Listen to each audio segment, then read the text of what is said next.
Candace Flynn is a character I could never bring myself to hate, no matter how hard I tried. I mean, her main objective is literally to be the buzzkill of the show. Phineas and Ferb represented creativity and fun, and Candace wanted to bust that? I mean, she was everything that I despised as a kid.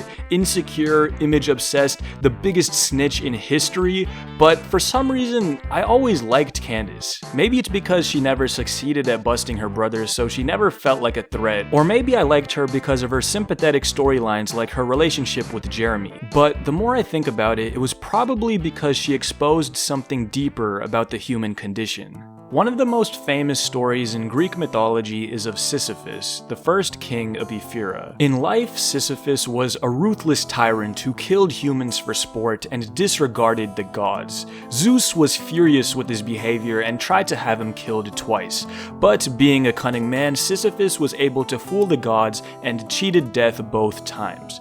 But when he was captured the third time, Hades was not so lenient. For his disrespect towards the gods, Sisyphus was cursed with pushing a massive boulder up a mountain, but right before he would reach the top, the boulder would fall back down to the bottom and he would have to start over. A cycle he would have to repeat for eternity. Many people see Sisyphus as a perfect metaphor for the modern man, stuck doing pointless tasks for eternity without any payoff in sight. And the story of Sisyphus is eerily similar to the story of Candace. Busting her brothers is the most important thing in Candace's life. It goes far past an obsession. She's willing to drop anything for the possibility of her mom seeing her brothers doing something dangerous. And every time she gets so close. But right when her mom gets home, everything disappears.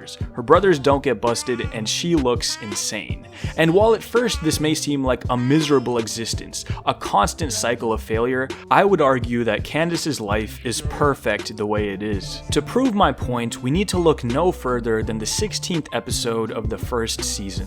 Phineas and Ferb get busted. The episode begins where most end. Phineas and Ferb have built a massive tower in the backyard while mom comes home from hanging with her friends. Candace urges her into the backyard and the tower is still there. Linda apologizes to Candace and instead of disappearing, the tower falls and crushes half the house. Like mother like daughter, Linda is also a massive buzzkill and sends Phineas and Ferb off to reform school. Candace has done it. After failing so many times, she has finally achieved her life goal of busting her brothers. At first she's elated and has a celebratory dance number, but this quickly subsides and she finds herself not only missing her brothers and feeling bad for them at the reform school, but also missing the feeling of trying to bust them. Now that she has achieved the main goal in her life, she feels empty. Realizing her mistake, she and Jeremy proceed to bust her brothers out of the reform school, and then she wakes up in a cold sweat, revealing that it was all a dream. I never actually busted Phineas and Ferb.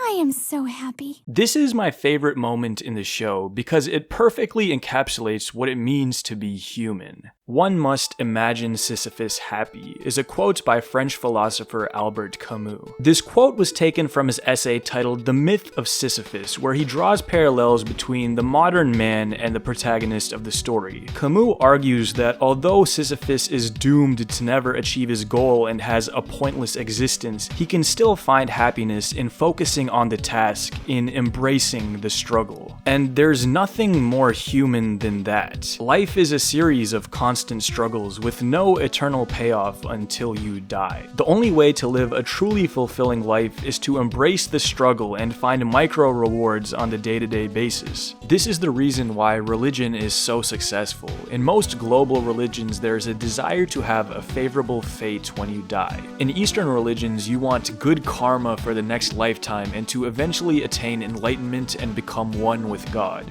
In Abrahamic religions, the goal is to eventually make it into heaven. Life is a constant struggle to live in accordance with this faith, to please the Creator, constantly pushing the boulder with no payoff until it's over, making the joy of the struggle the beauty of the faith. Bringing this back to Candace, what the character so beautifully encapsulates is finding joy in the struggle of the task. As humans, we always need a struggle, we always need a hunt, something to strive towards. We need reasons to get up in the morning, and many times when we achieve our goals and don't set new ones, we become lost. It's why when people retire, death follows rather career quickly. Most people don't replace their work with a new endeavor and find themselves becoming lost. I'm a fan of combat sports, and a prevailing theme I've seen throughout many great champions is that immediately after they win the belt, they have a massive high followed by a great depression. The reason they feel this way is because for their entire life they've had a singular goal to become champion, and once they finally do,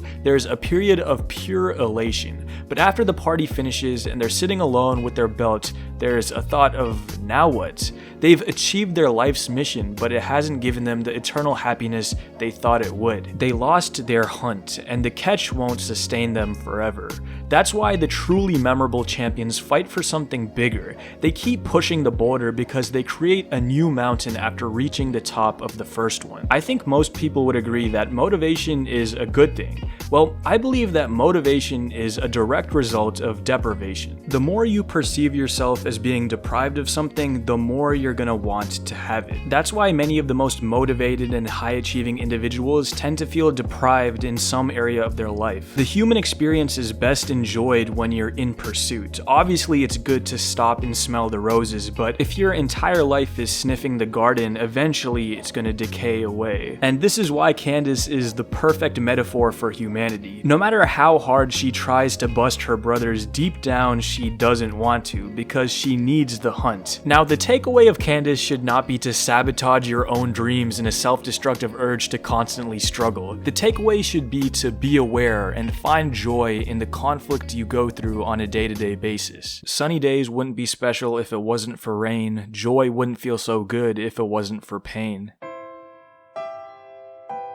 I always wondered how Phineas and Ferb, in all its goofiness, managed to be one of the most imaginative, heartwarming, and thought-provoking shows. I mean, it's almost a decade since the final episode aired, and it feels just as culturally relevant now as it did back then. I mean, the show's creator has almost 7 million followers on TikTok. Go to any college Halloween party, and you'll see at least one person dressed up as a character from the show. What do you think about Candace? Do you agree that she's a great metaphor for humanity? Let me know in the comments. I'm actually interested to see what you have to say. Also, please follow me on Instagram. I'm posting there once we hit 10,000 subscribers.